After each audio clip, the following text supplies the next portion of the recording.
So I'm about to pull the exhaust off this thing. Now this Sparkles has got an RPM exhaust which is made by Hindle in the US. Most of it is held on with springs, and you just need one little spring puller. It's only a couple of bolts and the whole thing. You know, there's bolts just to hold it on the front.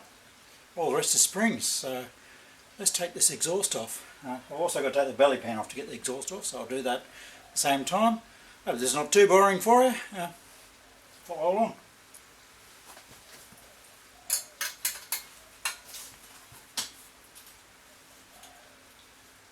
And the springs come off just like that. Now I have a little container here which I put over here.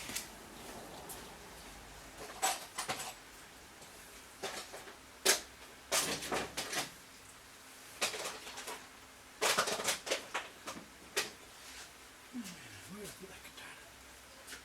There it is.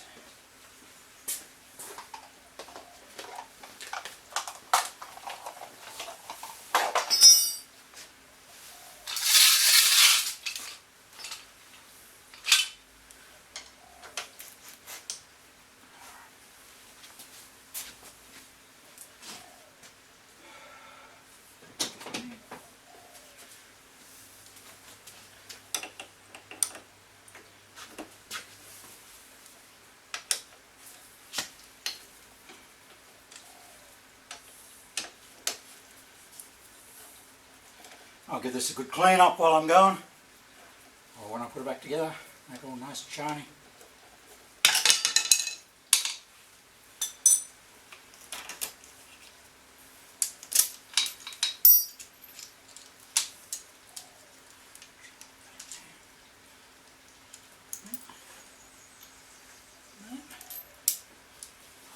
Where's that nut?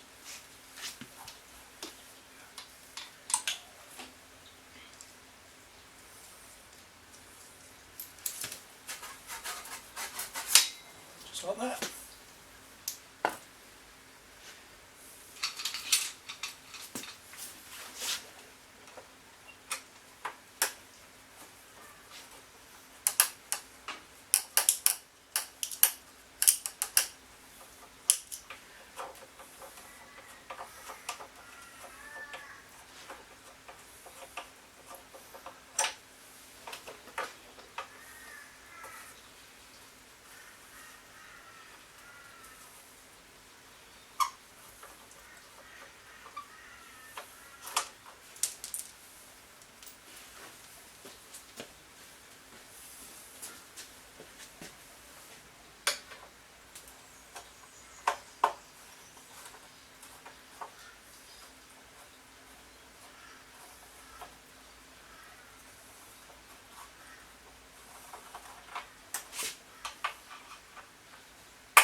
Yeah, there's the belly pan.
Alright, that's all the main springs off. Just have to get the actual exhaust off now.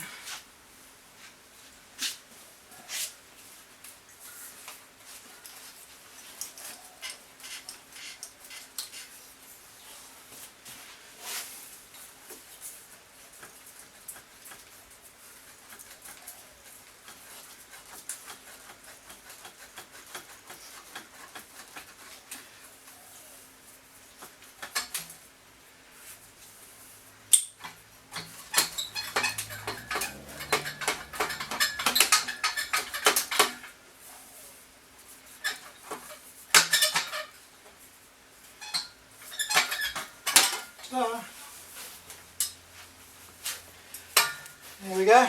What's that, 5 minutes? And the exhaust is off. That easy. So this is actually in 4 pieces. Actually, yeah, 4 pieces. So 2 and 2, and it goes into there. Pardon me. And then there, into that. Exhaust done. So much lighter than the standard FJ exhaust too. As you saw. Get up one-handed. Ta-da!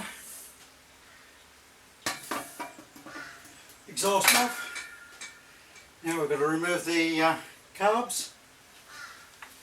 Next job, I need a screwdriver.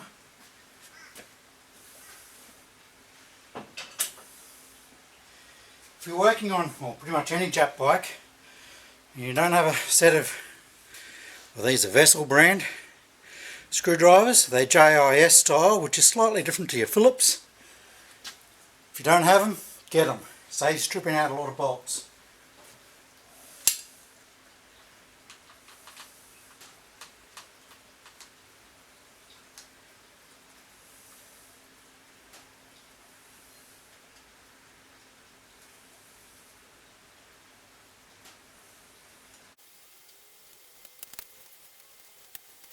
Now I've already loosened the carbs. Should come off not too hard. Right. Oh, got to do the choke.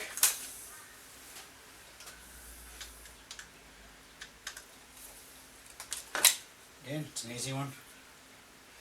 And then your choke cable. There you go, carbs are out. Normally, take me from taking the tank off to having these out, maybe 5 minutes. If I can have one on the bench pulled apart in 15. So there we go, carbies.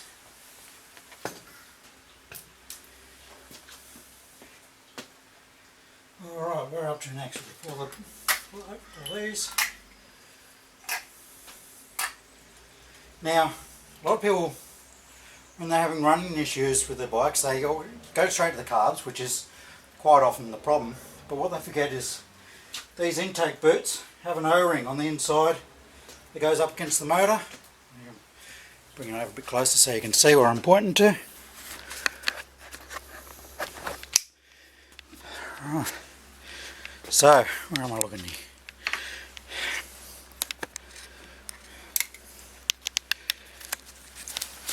So if you can see here where the intake boot, there you go, intake boot bolts up there, there's an O-ring in there which can dry out, and they can actually suck air past there, which will give you a lot of running issues.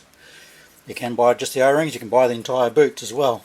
So they do crack, they'll suck air in there as well. These ones are new, 2 years old that I've got on here. So yeah, just something to be aware of. Yes, you can have a vacuum leak. Doesn't always have to be from the carbs, can be from there. So sometimes just a new set of O-rings could be all the issue is.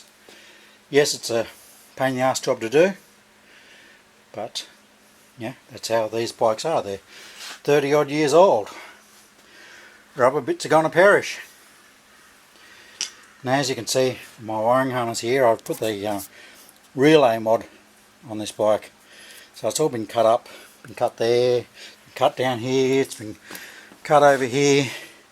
This old harness has had a lot of issues. It's got a bit of copper rot in it, the old green rot. That's why I put that harness right there to go into it. Hopefully that might solve some of the electrical issues this bike's had over the years. Alright, I suppose we get to the next job. Got to take brake lever off, got to take the clutch lever off, oh not the clutch, sorry, the gear change lever. Then we can take, where am I up to then? Then we can take the bottom rails off, and then we can drop the motor out.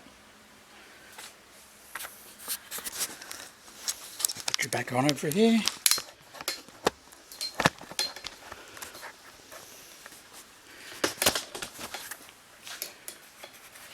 Zoom you in a little bit so you can see what I'm doing here.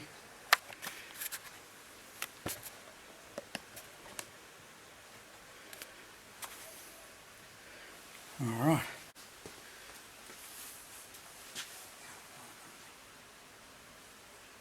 It's a normal bolt. 10mm socket.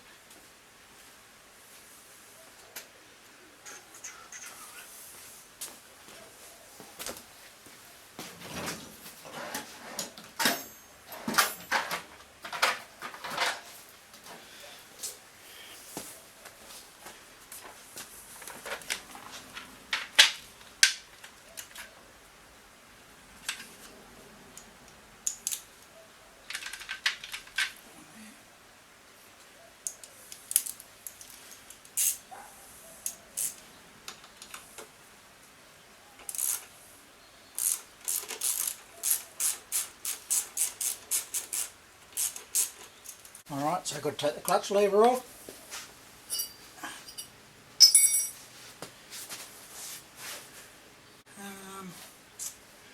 Fit in there? No. I need a beer.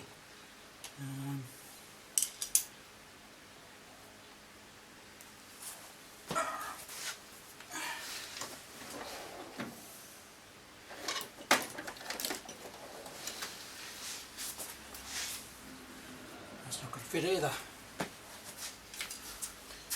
Excuse me people while I move you.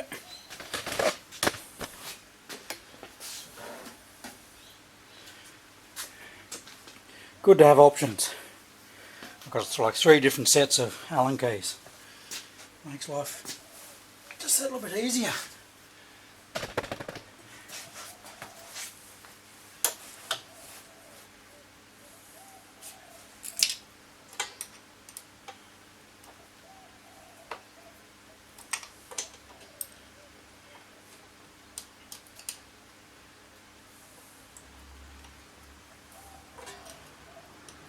The other thing I've got to do before we take this motor out is take the chain off.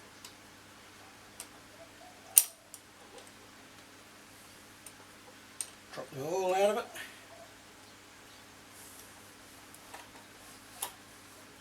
Make it a little bit lighter.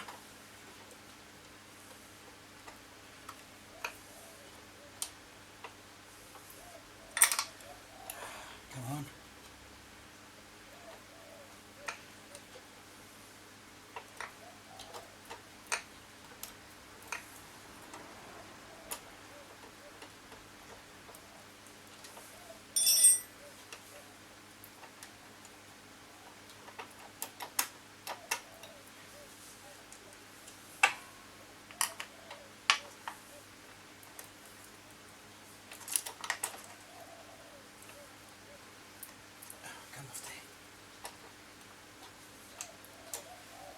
Doesn't want to play nice.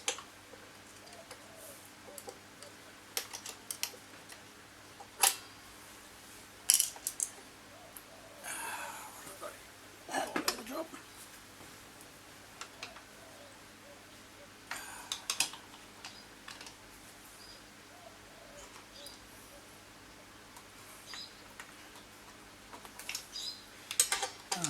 We'll work on that.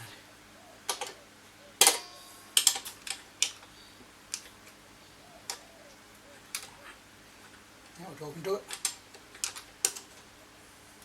Ta-da! Done. Alright. So now we've got to take these frame rails off, got to take the chain off, so we're going to remove that. I'll take the camshaft sprocket off, to leave it all there. Got to take the clutch slave cylinder off. The earth leads. We're nearly there. Alright, so I might skip past that. If you don't know how to unplug an earth lead or anything like that, you shouldn't be playing with bikes. I'll take the clutch save cylinder off. So hopefully next step you'll see me is actually on my own trying to take this motor out. So please stick around. So this will be a part one. I like to keep the videos fairly short because otherwise they take forever to upload and edit and everything. So this is part one of taking the motor out. There'll be part two of actually taking the motor out. And I'll see you around. So please click like and subscribe. It doesn't cost you anything. And have a good day, guys.